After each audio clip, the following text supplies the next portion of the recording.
Saudações, sejam todos muito bem-vindos aqui à Mindália Televisão, onde diariamente acontecem estas conferências ao vivo para que todos vocês possam ter acesso a conhecimentos maravilhosos, fantásticos e transformadores aqui à Mindália Televisão, onde milhares de pessoas nos assistem todos os dias, todas as semanas, de segunda a sexta-feira, com estes conteúdos maravilhosos. Dizer-vos que hoje temos como convidado o Tito António, que nos irá oferecer uma conferência com o título Arquitetura e Dinâmica do Universo. O nosso convidado tem um extenso currículo muito interessante, bem diversificado. Então, licenciado em Direito, diretor da Polícia Judiciária e consultor das Nações Unidas. Também a sua formação, ou no entanto, a sua formação base também é na área da física e da matemática. Já escreveu vários livros na área da ficção e da física do universo. Vamos conhecer então já de seguida o nosso convidado, mas antes disso dizer-vos que poderão ajudar ao mundo através de Mindália. Para isso peço-vos alguns gestos que podem fazer a diferença. Colocar gosto nos símbolos dos nossos vídeos ou neste em especial que estão a assistir, subscrevendo o nosso canal ou então fazendo comentários positivos. São gestos muito simples para vocês, mas que para nós, que estamos aqui a fazer este trabalho, fazem a diferença porque é um sinal de que nos apoiam, é um sinal de que gostam do nosso trabalho e o que também estão a dizer ao YouTube e ao mundo é que estas mensagens realmente merecem ser partilhadas e o que vai acontecer é isso mesmo, vão chegar a cada vez mais pessoas em todo o planeta. Também, e antes de passarmos a palavra ao nosso convidado, dizer-vos que há um chat que podem usar para fazer os vossos comentários ou então para colocar as vossas perguntas, que no final da conferência o Tito António vai respondê-las amavelmente, com certeza absoluta. Então, vamos escutar esta conferência com o título Arquitetura e Dinâmica do Universo. Tito, antes de mais, muito obrigada por aceitar o nosso convite, por estar aqui em Mindália Televisão e passo-lhe a palavra então para o escutarmos. Ok. Boa noite a todos, boa noite Vera. Muito obrigado pela oportunidade de vir aqui à Mindália TV fazer uma conferência sobre uma área que me é muito cara e à qual tenho dedicado muito esforço ao longo de vários anos. Em especial nos últimos tempos, depois de me ter aposentado da função pública e apesar de continuar a fazer alguns trabalhos de consultoria, eu sempre, a minha formação inicial, como foi dito, é na área da física, da matemática, onde eu cheguei a dar aulas no ensino secundário e o meu interesse principal, o meu grande interesse é de facto na física do universo. E nesse sentido, eu venho hoje aqui, mais uma vez, pelo convite da Mindália TV, que eu agradeço, e venho falar convosco um pouco sobre aquilo que é o projeto atual em que eu estou envolvido. Não só eu, como um amigo meu, que é coautor comigo dos últimos livros, que é o João Queiro, e que vai estar aqui também noutras conferências proximamente. Então, vamos ao que interessa, que é o tema do dia de hoje. O tema é a arquitetura do universo, arquitetura e dinâmica do universo, assim foi designado, e pretendemos com ele fazer uma apresentação de um modelo científico que eu considero extremamente revolucionário, não porque tenha grande complexidade, penso que ele é simples, mas ele introduz novidades importantes no âmbito científico e em áreas alternativas que até hoje não são consideradas pela ciência. Ou seja, este modelo é um modelo integrador, é um modelo abrangente, eu posso dizer que é uma teoria unitária da física do universo.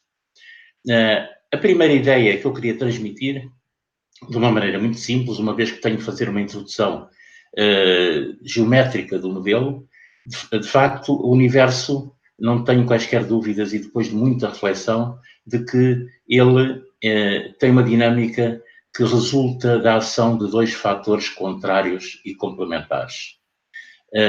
Um deles é a expansão do espaço, e já vou explicar o que é que entendemos por expansão do espaço, e outro é a agregação da matéria.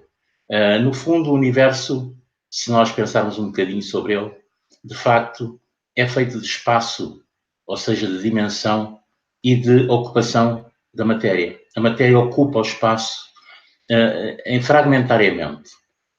E tudo o que se passa é que, havendo fatores contrários e complementares, a matéria entre si sofre alterações posicionais, em virtude de se ter que adaptar constantemente a nova dimensão e tendo que ocupar novas dimensões, a matéria, forçosamente, em virtude de uma lei geral, que é uma lei que é permanente, essa lei geral do universo faz com que a matéria tenha que se colocar de acordo também com a agregação, ou seja, com aquilo que em tempos, na física, se chamou, na física clássica, na mecânica clássica de Newton, se chamou a atração universal.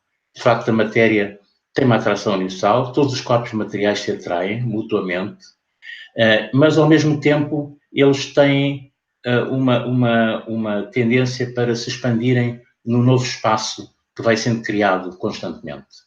Portanto, para nós, em termos de um modelo, não existe um momento da criação do universo. O que existe é uma criação permanente do universo. E, além disso, há outra nota importante que eu queria dar, para além do aspecto dos dois fatores contrários e complementares. E a outra nota é que a matéria está sempre em subordinação, ou seja, a matéria quando tem mais massa, quando tem maior volume, quando tem maior amplitude, ela subordina o outro corpo que tem menor amplitude. E esta relação de subordinação, juntamente com os fatores contrários e complementares, faz com que toda a dinâmica do universo funcione sempre no agora, sempre no presente. O passado foi aquilo que aconteceu noutros frames, noutras dimensões, já passaram. E o futuro é aquilo que se projeta no universo lógico. O presente é aquilo que funciona, é a dinâmica dessa conjugação de dois fatores essenciais e, juntamente com a ideia de que tudo se subordina de acordo com as maiores amplitudes. Ou seja, o que é de maior amplitude subordina o que é de menor amplitude. Isto passa-se não só visto do ponto de vista material como corpos materiais, mas passa-se também com os ciclos. Na realidade, se nós pensarmos um pouco, verificamos que tudo no universo são ciclos, são órbitas. Reparem que, por exemplo, nós pensamos na Terra à volta do Sol, ou pensamos na Lua à volta da Terra, ou pensamos em qualquer outro movimento, seja qual for a escala em que nós estejamos a raciocinar. E então verificamos que tudo é vibração, tudo são ciclos, tudo são voltas em que tudo se retorna ao princípio. Ou seja, numa órbita elíptica, por exemplo, ou mesmo circular, conforme a distância entre dois astros ou entre dois corpos, numa órbita há um movimento ao longo de uma linha e isso define um plano. Embora o nosso espaço, o espaço dimensional do universo, seja por nós visto e por nós pensado em três dimensões. Na realidade, são três dimensões de dimensão, de aumento de dimensão, de expansão do espaço, mas é uma dimensão no que respeita a dois corpos materiais que se atraem. E essa conjugação faz com que as órbitas funcionem em duas dimensões, ou seja, numa elipse. Bom, dito isto, importa talvez adiantar um pouco, procurando conceitos ou ideias que sejam, de certa forma, metafóricas, mas que ajudem a pensar e a entender este modelo. Por exemplo, o universo tem códigos. O universo tem um código essencial, principal. Esse código, eu já disse que são os dois fatores essenciais que se conjugam, sendo contrários, mas complementares. Mas ele pode ser traduzido numa linguagem mais simples. Por exemplo, pegamos nos números. Os números, nós sabemos que a numeração natural, os números naturais, 1, 2, 3, 4, por aí adiante, são constituídos ou são sucessivos em termos de ímpares e pares. Os números ímpares, eu não tenho tempo agora para explicar, mas isto está explicado e fundamentado nos livros de que falámos. Os números ímpares significam ou estão associados à ideia de expansão do espaço, expansão dimensional. Os números pares estão associados à agregação.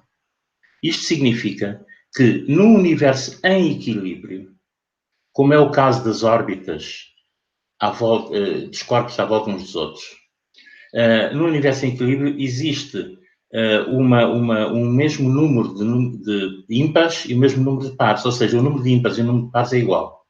Se nós procurarmos os ímpares 1, 3, 5, 7, por aí adiante, encontramos os pares 2, 4, 6, por aí adiante, em número igual.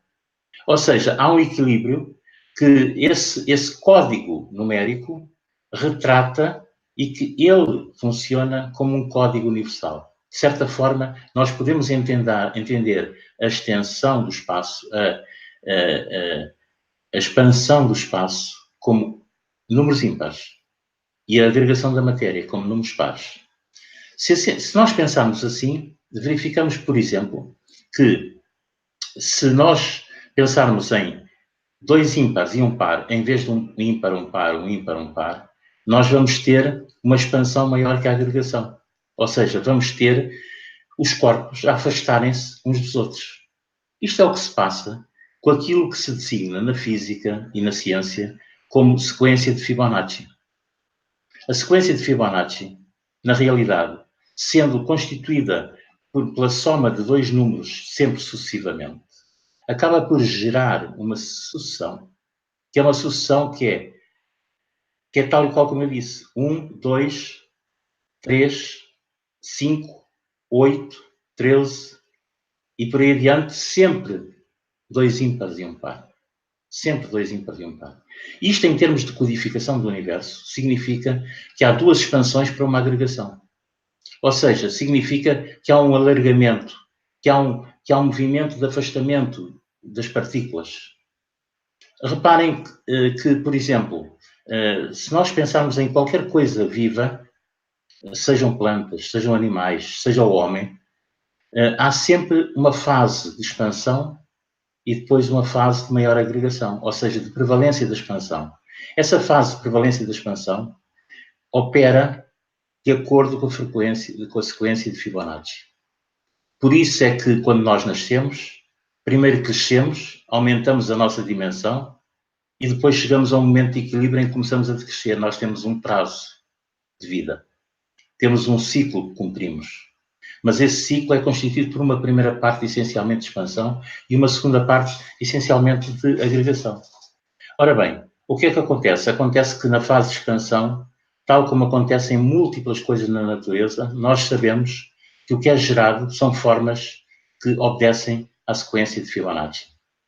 E por isso é que aparece a concha do Nautilus, e por isso é que aparecem folhas nas árvores que obedecem a essa sequência. Muitas coisas na natureza obedecem a essa sequência. Inclusivamente, essa sequência é referida na história do homem, em muitas áreas científicas. Inclusivamente, chama-se a regra de ouro, chama-se a razão de ouro, a razão entre dois termos da sequência de Fibonacci. Bem, isto é só para dar um exemplo de que toda a natureza é codificada. Ou seja, há um código que rege todo o universo. Se nós pensarmos depois apenas em números ímpares, nós estamos no domínio da expansão pura e simplesmente. Por outro lado, existem algumas coisas que não temos tempo agora de abordar, mas que têm uma importância decisiva em termos da compreensão de como é que o universo funciona, qual é a dinâmica do universo. Porque uma coisa são os movimentos da matéria, a que chamamos energia. Chamamos energia aos movimentos da matéria. Eles são devidos à conjugação dos dois fatores, como eu já expliquei. Mas depois outra coisa é a radiação eletromagnética. Vamos falar, para simplificar, vamos falar da luz. A luz Tem havido uma grande divergência no âmbito científico entre a luz ser matéria ou a luz não ser matéria, a luz ser partícula, a luz ser onda, e inclusivamente não se chega a conclusões, porque mesmo na física quântica admite-se as duas hipóteses.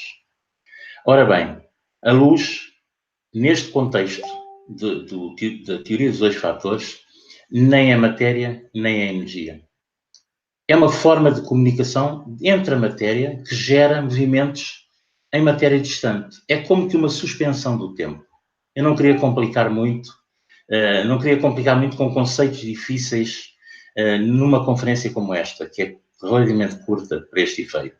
Mas, na realidade, tem que haver uma mudança no paradigma da física, de forma que ela atinja a essência das coisas, de forma que ela, ao atingir a essência das coisas, aquilo que eu costumo chamar, e não só eu, a árvore do conhecimento, quer dizer, na árvore do conhecimento, a ciência tem caminhado no sentido da especialização, para os ramos, na ramificação, na procura de arranjar medidas destinadas ao bem-estar do homem, a conseguir aplicativos que promovam a nossa melhor qualidade de vida.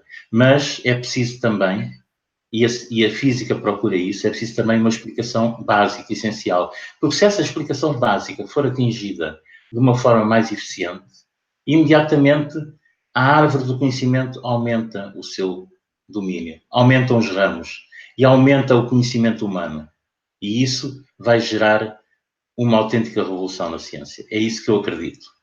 Só para não exceder muito tempo, eu gostaria de transmitir algumas ideias no âmbito de extensões deste modelo dos dois fatores. Existem imensas extensões e imensas aplicações. Aliás, o universo, ele próprio, é um laboratório à nossa frente. Nós não precisamos de criar laboratórios, não precisamos de medir coisas para nós percebermos o que é que temos pela frente. Basta sabermos olhar com olhos de ver para aquilo que acontece à nossa volta. E então, nesse sentido, por exemplo, das várias ciências que podem ser vistas à luz do modelo dos dois fatores, eu destacaria uma que importa a todos os homens e que é sempre uma razão de ser das perguntas e das questões que estão na nossa mente, que é a saúde, o homem. Como é que funciona o ser humano? Como é que o ser humano promove a sua saúde ou como é que pode aumentar a sua longevidade? Isso são questões de sempre. Mas, na realidade, nós estamos a começar a construir um embrião da resposta a essas perguntas.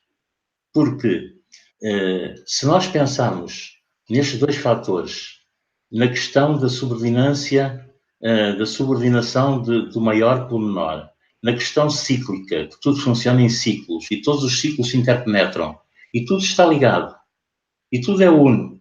O nosso corpo também está todo ligado e está ligado ao exterior. Estamos ligados ao mundo de todas as maneiras.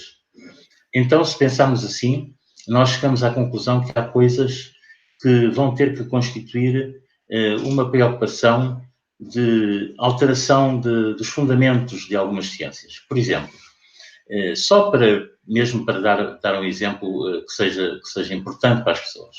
Na medicina, a medicina que hoje temos é uma medicina dos químicos. É uma medicina que não só intervém no corpo, portanto, praticando atos sobre o corpo, cortando, como também em químicos. O que é que são os químicos? Os químicos são intermediários entre o cérebro e o funcionamento das nossas partes do corpo. Quando nós queremos que o nosso coração funcione melhor, nós precisamos de um químico porque é uma deficiência que existe no fabrico desse químico no interior do nosso corpo.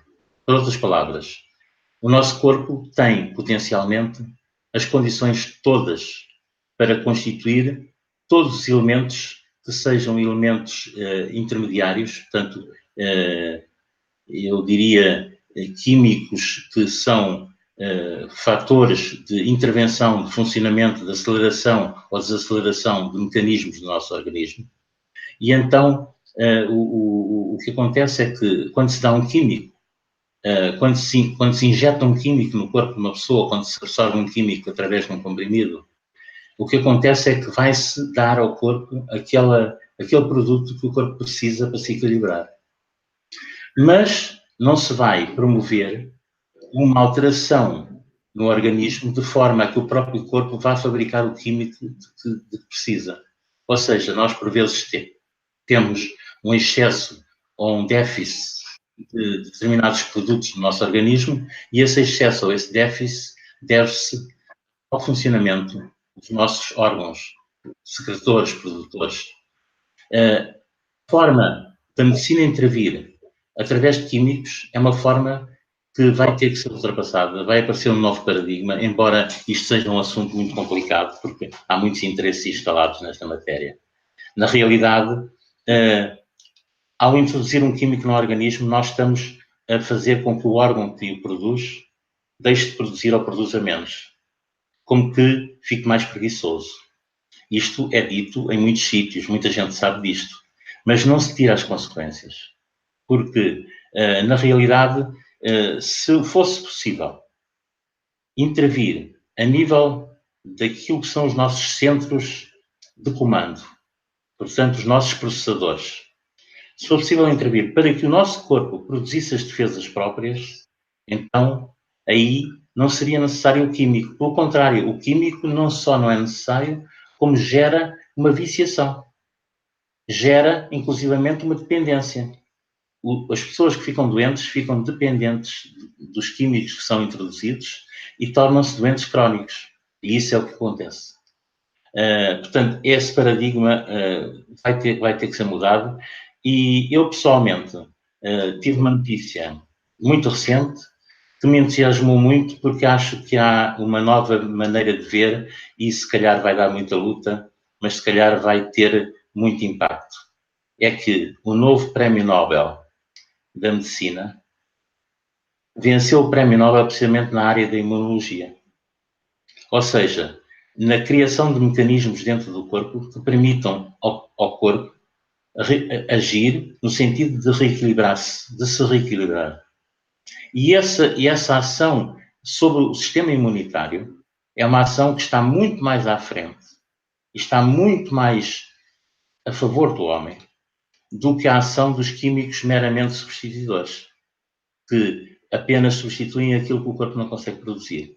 Por via da imunologia, eu penso que estamos num caminho que se vai abrir um caminho. E oxalá que esse Prémio Nobel da Química seja, da Física, perdão, não, da medicina, porque também na Química, também há alguma coisa, no Prémio Nobel da Química, de que tive notícia hoje, também há alguma coisa que tem a ver com o novo paradigma. Portanto, eu acredito sinceramente que há um novo paradigma e que ele pode ser construído a partir de uma ideia de raiz, volto a falar, no modelo dos dois fatores. Porque o modelo dos dois fatores explica tudo isto. Explica tudo isto. Se nós entendermos completamente o modelo dos dois fatores, nós ficamos senhores de um poder muito maior. Temos maior amplificação da nossa consciência. Temos melhores condições para sermos melhores pessoas e para podermos viver com mais qualidade e com mais duração. Portanto, isto eu queria dizer, não roubando muito tempo à primeira parte, porque eu penso que, ou desejo que haja perguntas a fazer, e através das perguntas será melhor, talvez, explicar algumas coisas que eu tenho estado aqui a aflorar, porque é muito difícil explicar todo um modelo e todo o seu desenvolvimento numa conferência de curta duração, chamemos-lhe assim. Portanto, Vera, eu ficava à disposição para perguntas que queiram fazer sobre esta questão. Perfeito, Tito. Antes de mais, quero-lhe agradecer esta partilha aqui connosco, em Mindalia em Direto. É muito, muito interessante, não é um tema que se fala habitualmente, ou que as pessoas têm um interesse em massas, se calhar não há uma massa de pessoas ou uma grande quantidade de pessoas, mas é muito bom que pessoas como você, que estudam estes assuntos, os possam trazer à luz e cada vez mais essa é a nossa missão também. Obrigada, Tito. Nada. Eu queria dizer, a propósito disso, que não é um tema que as pessoas adiram muito, porque é um tema um bocado difícil. É preciso a pessoa refletir, é preciso a pessoa, digamos que, entrar no tema. E entrar no tema é mais fácil entrar num tema ligeiro, que não dê muito que pensar, do que entrar num tema profundo, que dê mais que pensar. No entanto, existem muitas contradições na natureza e em nós, pessoas. Porque as pessoas preocupam-se muito, por exemplo, com a saúde, ou com a economia, ou com outras coisas. E se tentarem entender estas questões essenciais, estes mecanismos básicos, se tentarem entender o universo tal como ele funciona, ficam mais aptas, mais capazes de produzir alterações em si próprias. Nem é só no universo, também no universo, mas em si próprias. E isto, o aumento da amplitude, eu posso lhe dizer, isto é difícil aqui estar a fundamentar, mas eu posso lhe dizer que, por exemplo, só o facto de nós tentarmos entender este tipo de modelo científico, só esse facto faz com que a nossa própria saúde melhore. Porque nós pomos a nossa mente em condições de não perturbar o funcionamento dos sistemas básicos do nosso organismo. O aumento da amplitude é um aumento de qualidade de vida. As pessoas não pensam assim, mas existem muitas ilusões. O universo tem muitas ilusões à nossa frente. E nós somos muito iludidos, até quando há bocado falei da luz, nós vemos a luz, sabemos que a luz do Sol demora 8 minutos, ou cerca disso, a chegar à Terra, mas não tiramos consequências desse facto, porque nós estamos a ver coisas que, em termos de um tempo absoluto, não se passam agora. Já se passaram em termos de um tempo absoluto. O nosso tempo subjetivo, o nosso agora de cada um de nós, não é o agora do universo. E, portanto, só esse facto faz com que nós tenhamos que nos debruçar e nos preocupar com assuntos que penso que interessam a todos, na medida em que eles têm expressão, têm extensões, têm aplicações em todos os domínios do conhecimento humano. Não é só da ciência, porque a ciência, tal como está estabelecida, a ciência, tal como está fundamentada e fundada hoje em dia, a ciência é castradora. É castradora porque ela não procura abranger outros conhecimentos, que são chamados ocultos. Quando os conhecimentos são ocultos, vá de nem os considerar, que é a melhor maneira de não pensar neles e é a melhor maneira de os poderes instalados não terem que se preocupar com isso. Mas, na realidade, é preciso ver nessa abrangência, é preciso intervir nessa abrangência, conseguir essa abrangência, e eu penso que isto está a acontecer. Está a acontecer quase sutilmente, porque hoje em dia, programas como este, televisões como a vossa, medidas alternativas na saúde, terapias diversas, estão cada vez mais na ordem do dia e de uma forma tão rápida que nós nem nos apercebemos disso. Na realidade, está a acontecer uma revolução a nível das mentalidades. É preciso que nós todos, uns em relação aos outros, tenhamos a capacidade de partilhar e de dar força para que essa revolução se acelere e atinja maior número de pessoas.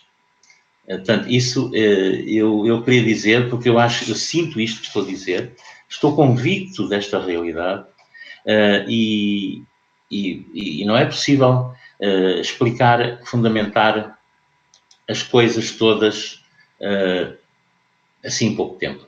Mas, pronto, continuo à espera que haja alguma pergunta que possa motivar alguma resposta interessante. Se for o caso disso, se eu for capaz. Claro que sim, Tito, claro que sim. Sobre o que estava a dizer, é verdade. Posso lhe dizer da minha experiência pessoal neste trabalho diário. Conheço já milhares de pessoas e todos os dias conheço pessoas novas, portanto, sim, é verdade.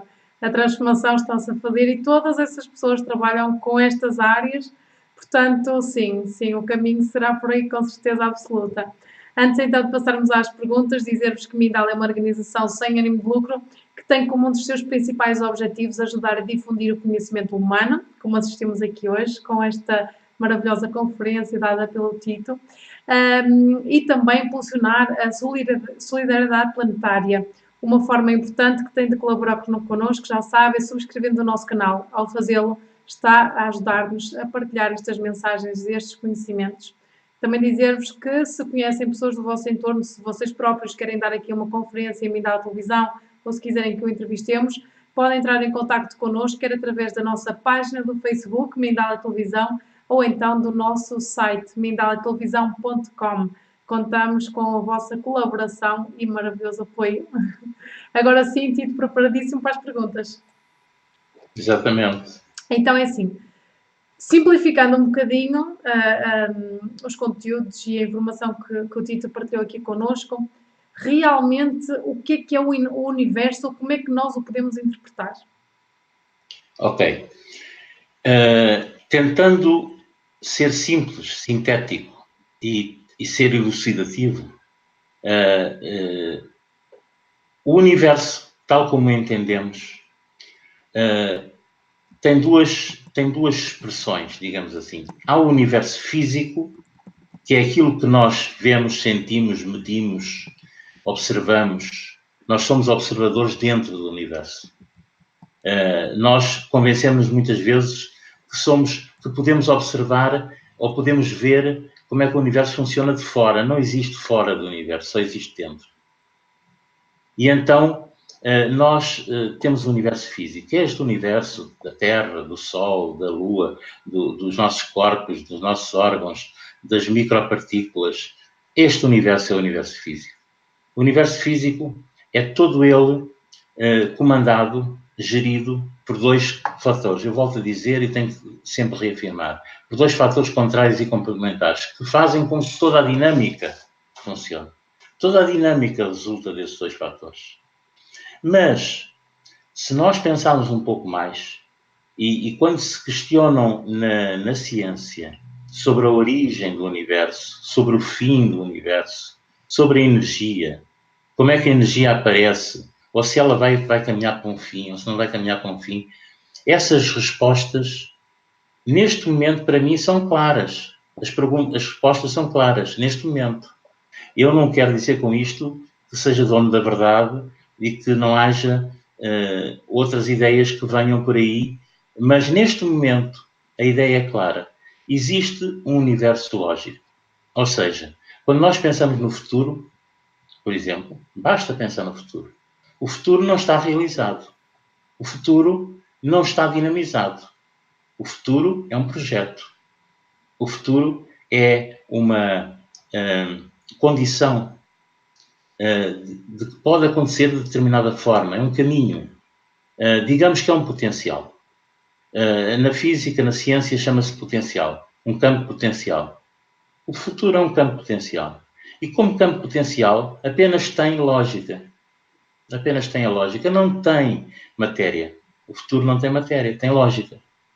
Quando a matéria se concretizar no futuro, à medida que avançar o tempo, e quando digo o tempo já é um conceito que era preciso ser clarificado, quando o presente avançar, então vai-se aos poucos, sempre continuamente e constantemente, a matéria vai-se adaptando a cada novo frame, vai-se adaptando e vai-se recolocando. E isso faz com que o universo tenha as características do universo físico que nós observemos. Nós sentimos, através dos nossos olhos, através dos nossos sentidos e até daquilo que nos chega extrasensorialmente, nós sentimos esse universo em dinâmica a funcionar. Mas essa dinâmica, esse funcionamento do universo que nós sentimos é os presentes a aparecerem, os presentes consecutivos a aparecerem. Ou seja, o futuro não tem existência concreta. Tem uma existência lógica, potencial. O passado também não tem uma existência concreta. Tem apenas registros. Tem apenas memórias. Portanto, o que existe é o presente. Mas explicar isto de uma forma inteligível não é fácil. De qualquer maneira, o que é o universo é isto. É um presente sempre constante, sempre permanente, mas nunca igual. Sempre diferente. E vai terminar? Não vai... as condições do modelo não falam em princípio nem fim. Isto é como se, agora usando uma metáfora, é como se nós imaginássemos um universo de presentes, cada presente circunscrito a uma área, a uma zona, a um domínio, porque o presente que está à volta de mim ou de si não é igual ao presente que está noutros sítios. É diferente. E esses presentes todos assentam numa espécie de um lençol, que é um lençol infinito. Ou seja, não tem princípio nem fim. Não pode ter princípio nem fim, porque a própria existência dos dois fatores pressupõe que o universo só existe quando existem os dois fatores e tem que existir os dois, não pode existir um sem o outro. E mais ainda, que esse universo físico não pode deixar de existir. Pode deixar de existir num local, em relação a uma pessoa, em relação a um animal, em relação a uma planta, em relação a um astro, até a Terra. Tem um tempo limite, o Sol tem um tempo limite, o Sistema Solar tem um tempo limite, mas o universo não tem. O universo como um todo, globalmente, não tem. Porque há outros sempre a nascer e a ter os seus ciclos, os seus prazos de existência. Quer dizer, isto é um movimento constante de criação constante. Não é uma criação como se via nas teorias que vêm das religiões, como, por exemplo, a origem. E nós estamos imbuídos, mesmo na ciência, muito desse espírito de procurar a origem das coisas. Existe origem, sim. Existe fim, mas limitado. Não existe uma origem universal. Não existe um fim universal. Existem origens e fins localizados.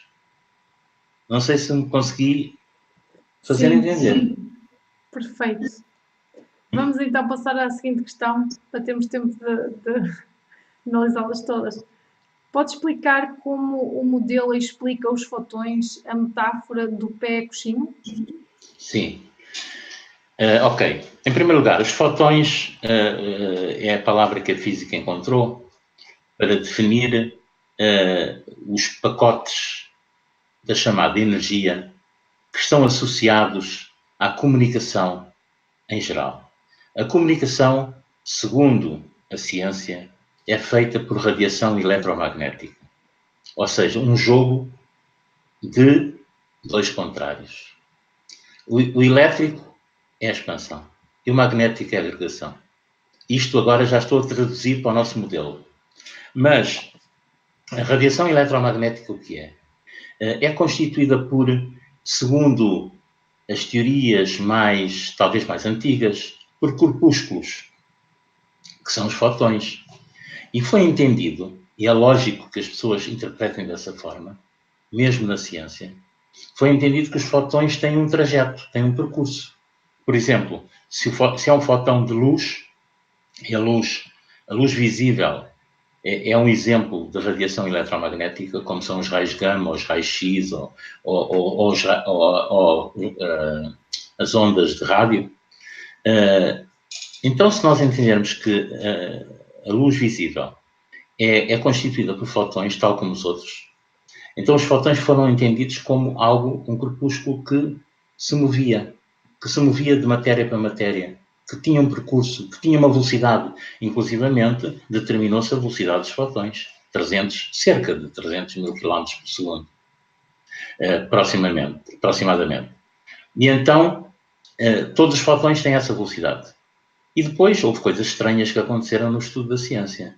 Por exemplo, chegou-se à conclusão que qualquer que fosse a direção, o emissor ou o receptor dos fotões, a velocidade era sempre a mesma, ainda que esses corpos, emissor e receptor, se movessem um em relação ao outro, afastando-se ou aproximando-se. A velocidade não mudava, a velocidade do fotão. Isso foi extremamente estranho. Deu origem a grandes reflexões desde Einstein. da teoria da relatividade, porque ele entendeu um espaço-tempo que é construído de uma maneira geométrica bem estranha para toda a gente, até dentro da ciência, porque ele procurou resolver esse problema, esse enigma e outros.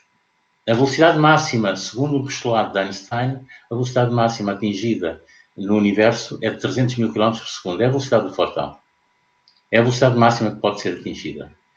Mas depois vieram outros que disseram assim, não é uma partícula, é uma onda. E tanto que é uma onda que existem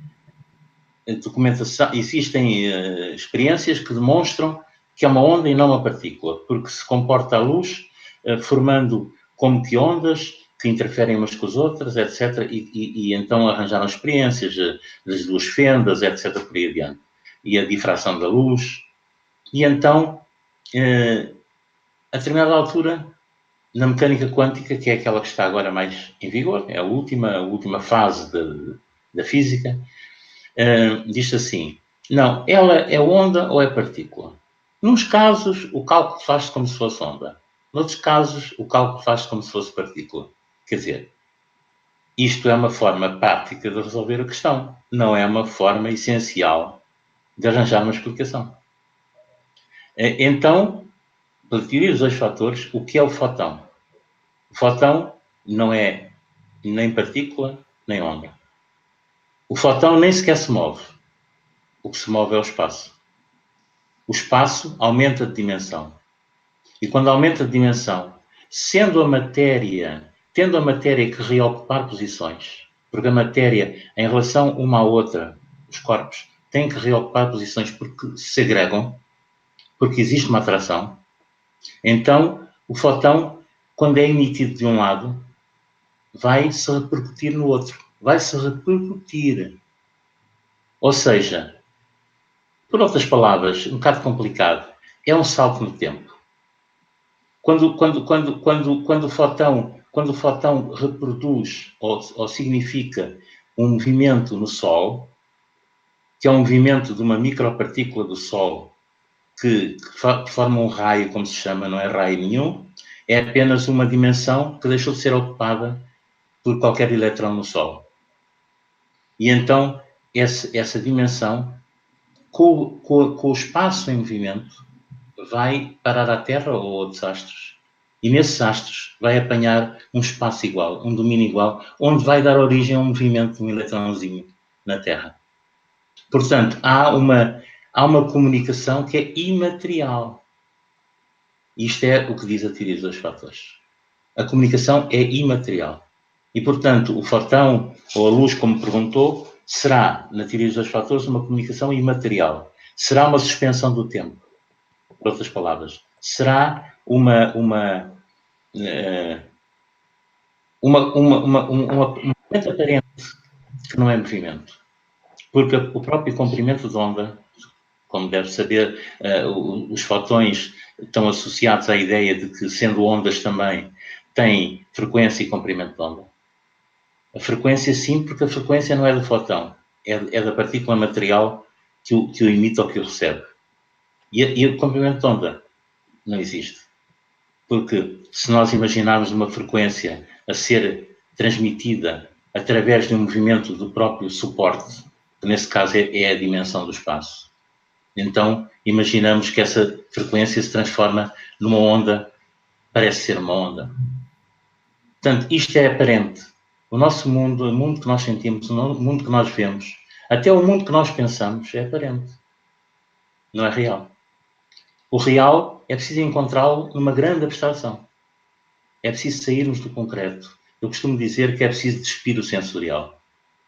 É preciso despir o sensorial para atingir uma maior abstração e perceber os mecanismos essenciais que estão por trás, que são mecanismos lógicos. Não são medidas. Não sei se consegui explicar, porque é difícil. Sim. Vamos passar então à seguinte questão para ver se dá tempo de respondermos a todas. Como explica o modelo a transmissão de pensamentos e sentimentos entre pessoas? De pensamentos e sentimentos. Isso. Ora bem, para nós, e depois de muito refletir, o pensamento, e depois de muito refletir sobre os efeitos, ou seja, sobre aquilo que aparece palpável na nossa vida, o pensamento também é da mesma natureza da luz. Ou seja, o pensamento humano ou dos animais, o pensamento, chamemos assim, é transmitido, é comunicado da mesma forma que a radiação eletromagnética o é. Aliás, a própria ciência já chegou à conclusão de que o pensamento está na faixa dos raios gama, que são os raios de maior frequência dentro da radiação eletromagnética. São os raios em que a dimensão da frequência, portanto, a amplitude da frequência é menor. São aqueles que acontecem ao nível dos núcleos dos átomos. E o pensamento tem essa natureza. Portanto, tem essa raiz. O que significa que o pensamento, neste entendimento, e eu tenho muito poucas dúvidas de que seja correto, neste entendimento, o pensamento vai entre as pessoas, ou entre o que quer que seja, com a mesma velocidade, chamemos velocidade, porque velocidade é um conceito que está errado, mas com a mesma velocidade da luz. Ou seja, de uma pessoa para outra pessoa vai a 300 mil km por segundo. Pensamento. O pensamento é quase instantâneo para distâncias como nós vivemos no nosso dia-a-dia. Portanto, distâncias reais do nosso dia-a-dia. E então o pensamento, se isto leva-nos muito longe, porque o pensamento é emitido constantemente. Quando nós pensamos, temos que emitir, forçosamente. Porque estamos a fazer alterações ao nível dos nossos microsistemas do cérebro. E então, ao induzir alterações onde quer que seja, nós estamos a induzir alterações que podem ou não verificar-se. Verificar-se-ão conforme o grau de subordinação e o grau de receptividade das outras pessoas. Quer dizer, se o pensamento de uma pessoa for suscetível de ter intensidade suficiente e de ter foco suficiente, e se for suscetível de entrar no cérebro de outra pessoa, ele vai produzir efeitos. E produzem sempre efeitos, menores ou maiores. Portanto, os pensamentos podem ser transmitidos de facto quando se diz que há pessoas que têm um poder de extrasensorial, um poder meio oculto. Quando se fala nessas coisas, essas coisas não são tão ocultas, nem são tão estranhas assim. São coisas que têm um fundamento real e fácil de perceber, com a teoria dos 2 fatores. Perfeito. Passamos então ao seguinte, Tito. Temos mais 2 aqui pendentes. Vamos ver se está a tempo. Vamos lá ver se eu consigo. Vamos lá ver. A dinâmica atual do universo está muito acelerada. Acha que vai trazer muita loucura interna nas pessoas? Isto está a acontecer a todos os níveis. Sim. Eu há bocado falei nos ciclos. Os ciclos são inerentes a determinadas amplitudes, a determinados domínios. Nós também temos um ciclo, o universo tem um ciclo, a Terra tem um ciclo. Tudo tem ciclos. Não estou a falar sequer da órbita da Terra em volta do Sol, estou a falar do ciclo de existência da própria Terra, por exemplo. Mas nós não vamos por aí. Vamos só aflorar isto para dizer que quando nós se imaginarmos um ciclo, por exemplo, ao longo do dia, há o nascer do dia e depois vem o culminar o Sol no seu ponto mais central e depois o Sol vai se pôr no fim do dia. E as cores que estão associadas aos vários momentos do dia denotam, eu estou a falar de ciclos que se renovam.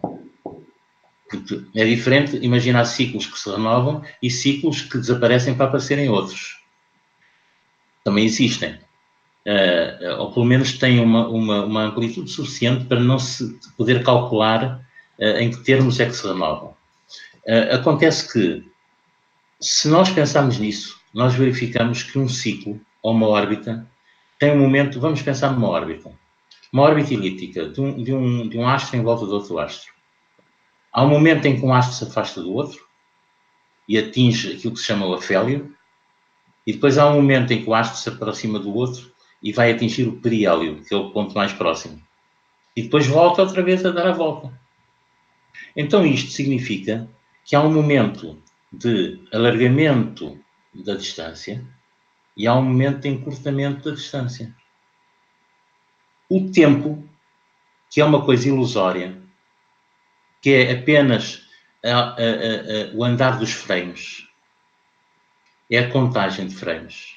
O tempo também é cíclico em relação a determinados corpos materiais. Ou seja, é natural, por este pensamento lógico, que exista um momento de aceleração da aparência que nós temos do tempo, como existiu um momento ao contrário. Ou seja, nós, se calhar, estamos a aproximar-nos de um fim de um ciclo. Eu estou a ser um bocado assustador, talvez, mas, na realidade, essa percepção que todos temos, não é só um, que todos temos de mais aceleração, não pode continuar sempre, porque nada continua sempre no universo. Nada continua. Não há coisa nenhuma que continue sempre. As coisas voltam sempre ao princípio. Ou então terminam para nascerem outras.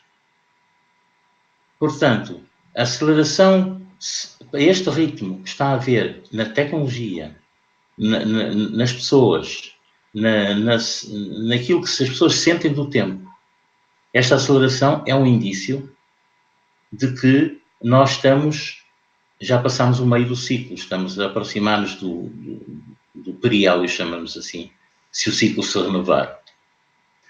De qualquer forma, isto não é assustador, porque isto tem que ser entendido à luz do universo que nós estamos cá dentro e temos que viver com ele. A pergunta também dizia, Tito, vamos ficar loucos? Ou acha que vai trazer muita loucura interna nas pessoas? Não. A loucura é assim. A loucura é o que é a loucura? Eu não sou médico, mas nem sou da área das ciências mentais, mas a loucura é um estado de uma pessoa que não obedece ou que não está dentro das regras gerais, das regras aceites, dos equilíbrios que a sociedade aceita. Portanto, a loucura é isso. Há sempre uma certa loucura quando nós temos uma ideia inovadora. Há uma certa loucura, num certo sentido. Loucura no sentido de fazer mal aos outros, de destruir as coisas. Digamos que, por um lado, há sempre pessoas que entram nesse tipo de loucura. Mas também há sempre pessoas que aumentam o seu nível de consciência. Nós apostamos, sinceramente, eu aposto, no aumento do nível de consciência no sentido positivo. Ou seja, eu acho que a humanidade vai ter que subir na sua consciência no sentido positivo, porque isso é o nosso bem, é a nossa defesa, é o nosso futuro, é uma garantia para cada um de nós individualmente e para o coletivo dos humanos e da Terra. Portanto, é o aumento na positiva, porque se nós pensarmos na negativa, ou se nós imaginarmos que isto está a caminhar para o negativo vai acontecer. Perfeito, Tito. Temos 2 minutinhos para a última pergunta, então. Lá. O que nos pode elucidar sobre os campos gravitacionais do universo? Como interagem com os campos magnéticos? Ok. Eu já disse, isto em parte está respondido nas questões anteriores, porque os campos gravitacionais, como lhe chama a ciência, são os potenciais que derivam de uma posição de um corpo material. Ou seja, por exemplo, a Terra tem um campo gravítico, um campo que é gerado pela sua própria gravidade. A sua própria gravidade é a força de atração que ela exerce sobre outros corpos, como, por exemplo, a Lua. conforme esses corpos gravíticos, ou corpos de atração universal, esses corpos dependem essencialmente das massas, como sabemos, desde Newton, das massas e da distância, do quadrado da distância. Inversamente do quadrado da distância. Ou seja, se um outro corpo se intrometer num corpo gravítico, num campo gravítico de um corpo, então o outro corpo vai sofrer uma ação de atração que corresponde às massas respectivas e à distância. Portanto, digamos que tudo funciona em esferas. Os campos são esferas de potencial. Potencial. Eles só se tornam efetivos quando aparece lá um corpo, num determinado sítio, numa determinada superfície esférica. Portanto, isto é o que entendemos por campo gravítico. E falou de magnético também. Acho que perguntou. Sim, não sei se o que nos pode elucidar sobre os campos gravitacionais do universo, como interagem com os campos magnéticos. Magnéticos. Ora bem, eu acho que aí há uma certa confusão científica nos conceitos. Porque, para nós, depois desta reflexão toda, não temos dúvidas em associar a ideia de magnético com a ideia de gravítico. Ou seja, o magnético é uma atração, é uma agregação da matéria. A capacidade magnética. Portanto, existem associações que têm a ver, porque o gravítico não tem a mesma natureza ao nascer do magnético, mas o magnético vem daquilo que falámos há pouco. A comunicação é eletromagnética. Portanto, é um jogo entre dois fatores. O magnético é um dos fatores, mas o gravítico também é um fator de atração, também é um dos fatores, num outro plano. No outro plano. Portanto, a interferência, digamos que o que joga, há uma coisa que é sempre constante, que é a expansão do espaço. A expansão do espaço é sempre da mesma natureza, constante, homogénea, em todos os sentidos, e sempre com a mesma taxa de expansão. E há outra coisa que varia. Varia conforme as massas e varia conforme o magnetismo. O magnetismo tem outra explicação que tem a ver com as camadas eletrónicas. Ou seja, o magnetismo, a origem do magnetismo são os movimentos gerados nas camadas eletrónicas dos átomos. Portanto, mas isto carecia de uma outra explicação complementar para perceber de onde é que vem o magnetismo. Vai acontecer, Tito, nas próximas conferências. Ok. Está combinado. Bom, estamos no fim. Eu queria mais uma vez agradecer a si, Vera, e à Mindalia TV esta oportunidade e também dizer que é com muito prazer que eu venho partilhar. Aliás, faz parte da nossa missão partilharmos. Não é nada de... não tem interesse nenhum para além de uma manifestação, de uma obrigação. É uma obrigação participarmos, comunicarmos, e é nesse sentido que eu tenho muito prazer em estar aqui e que eu volto a dizer que proximamente estarei aqui com o João Caeiro. Os dois partilharemos aqui de uma conferência e assim como partilhámos dos últimos livros e temos partilhado deste projeto que é aliciante, que é o projeto da nave do conhecimento ou do entendimento, como queiramos chamar. E era isso que eu queria dizer. Perfeito. E despedir das pessoas em geral também. Sim, Tito, eu vou já dar uns segundinhos para o fazer. Então, muito obrigada, Tito, gratidão profunda e verdadeira por esta partilha, gratidão a todos vocês que nos acompanharam, pelas vossas perguntas, pela vossa participação. Um tema, assim, bem diferente do que normalmente temos, mas gerou muito interesse e fico muito feliz que assim seja. Antes, então, de nos despedirmos, Tito, tem a palavra para que se possa despedir, então. Está bem.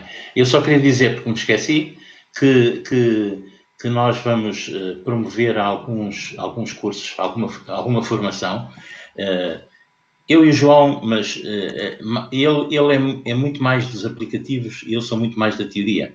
De qualquer maneira, vamos promover umas ações de formação que têm a ver com desenvolvimento pessoal, têm a ver com o melhoramento das condições de entendimento das pessoas, portanto, com o desenvolvimento pessoal, mas isso será publicitado proximamente. Finalmente, mais uma vez, obrigado, boa noite a todos e até uma próxima vez. Perfeito, muito obrigada novamente a todos. Não se esqueçam que subscrevendo o nosso canal estão a apoiar-nos e a fazer com que estas mensagens ou conhecimentos cheguem cada vez a mais pessoas em todo o planeta. Da minha parte é tudo, eu despeço-me, até à próxima conexão em direto. Obrigado.